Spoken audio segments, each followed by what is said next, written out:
Alright, ladies and gentlemen, we are going to try out a new team here on the channel.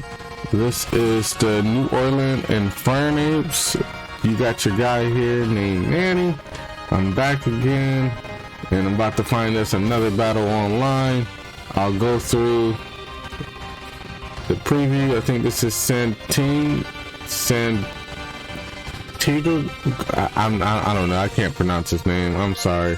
I'm chopping it all up. But anyways, back to what I was saying. This battle is going to be a 6-on-6 1v1 battle. We got our boy Cinderace rocking the heavy duty boots, our Gyarados rocking the life orb, our Hail Ninetails rocking the light clay, our Hydreigon rocking the silk lens, and our Gudra rocking the assault vest, and our Renula, I'm gonna pronounce his name wrong, but you know what Pokemon I'm talking about, and he's rocking the leftovers. Sorry, bear with me, you guys. Pronouncing names is not one of my biggest things. So he got an electric team, so of course I'm going to start off with the ground type Pokemon. Gyarados does not put in any kind of work here, unfortunately, unless we can get up a Dragon Dance and we can take at least one hit and we can Earthquake. But basically everything else, I'm gonna try and get up Toxic Spikes, and hopefully they are here to stay. Mono Electric. Also, ladies and gentlemen, I know that this doesn't have anything to do with the battle, but I am a gym leader in PML. If you guys are not familiar with that group, go subscribe to them. PML. Basically, I am a gym leader there, and I am the steel type gym leader, so I will be uploading content about them also. So he gets up the electric surge, and he starts off with Tapu Koko. So what I'm going to do is I'm just going to go for the Toxic Spikes, even though I should go for Earthquake because he might have Grass Knot. Okay, does not. He has U-turn. We can eat that. Now I have Electric Surge and he doesn't, I guess. Okay, that's how that works. And he is Life Orb, so that's some very good information now we can know right now, is that he is Life Orb Tapu Koko. And he's going to send out Rotom. So he's going to probably try and burn me here. But I'm just going to go ahead and get up a T-Spike here. And that's another reason why I didn't go for an Earthquake, because Rotom is just hanging around out back still like it's no tomorrow. Alright, so I'm going to go ahead and withdraw. Nobody really wants to get burned, really, honestly. I mean, it's not too bad if Gudra gets burned.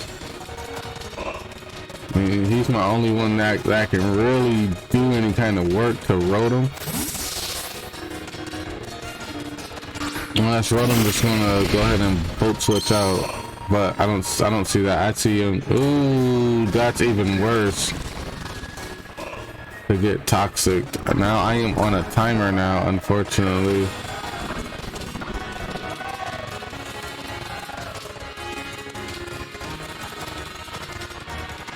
And I am not hydrated. I am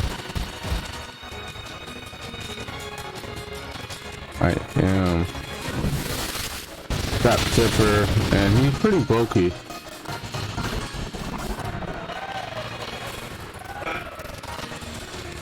So probably what he's gonna do is probably fire off another Pain Split, and I'm just gonna go ahead and fire off another Power Whip here.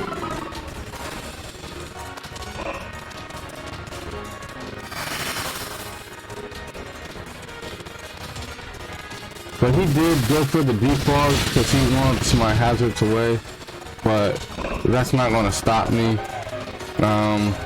Pain Split is about to probably hurt right now. And Gujo's probably going to go down eventually. Maybe not this turn, but the following turn. But as long as we can get rid of Rotom, I can go back out and put up another thing of Toxic Spikes. And also, I did forget to mention, I did say Gyarados does not put in any kind of work in this game, but if we can get up the Veil, then we should be okay to at least do some type of damage.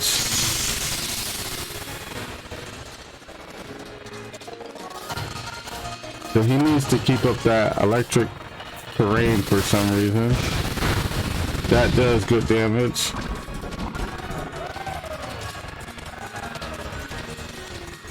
I'm just gonna switch back out to the Dream. That's what I'm gonna call him since I can't pronounce his name. The Dream.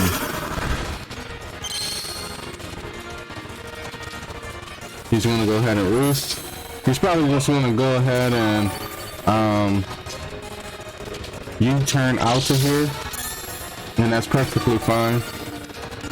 He probably is gonna think that we're gonna go for another Toxic Spike, but actually we'll go for a Shadow Claw, and hopefully he baits in Rotom. Oh, he stays in and he Brave Birds. I have no idea why he did that.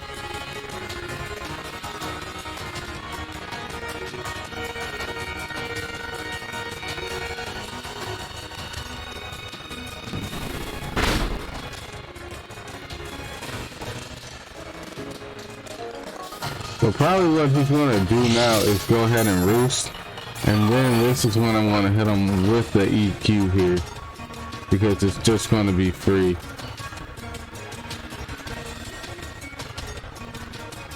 He U-turns.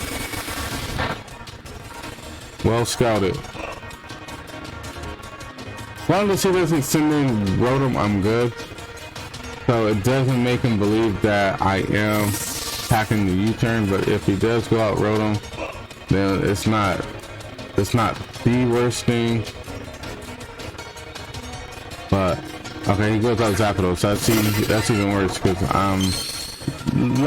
because he's a flying type and it does not affect him.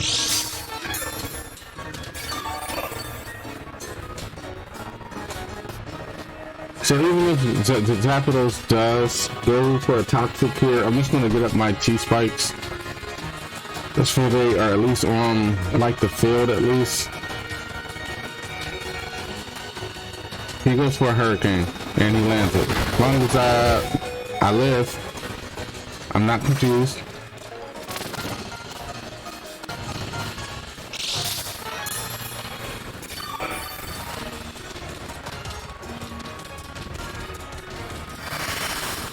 That works out. I'm gonna go for a Shadow Claw just in case he does miss his Hurricane, but he goes for the Heat Wave. Smart play. He doesn't want to miss a Hurricane. That's smart.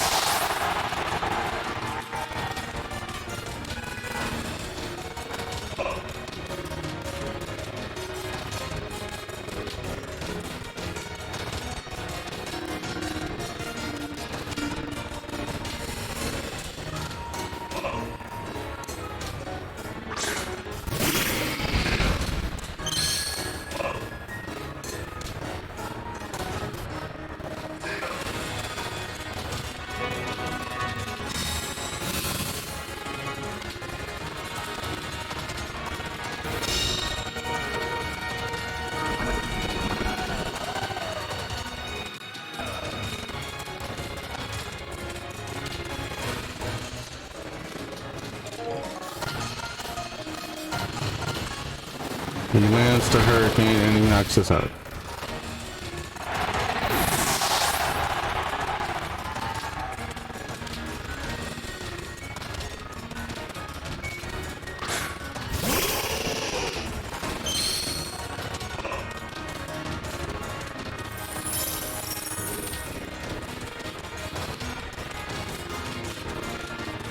Alright, I'm gonna go ahead and scout for what move he wants to use. I'm gonna go ahead and use Protect.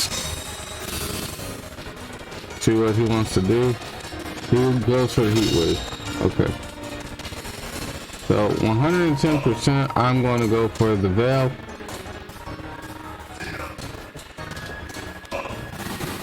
This is going to protect us. This is going to do a lot of damage to us though. It's going to do a lot of damage. And he misses. Okay, so now I'm just going to fire off a free blizzard. Anything that wants to come in is going to take a blizzard. But he stays in, and we almost knock him out. We don't completely knock him out. And Ninetails avoids the attack once again. So we're just going to free Moonblast. I'm sorry, Blizzard once again, and we got this out of here.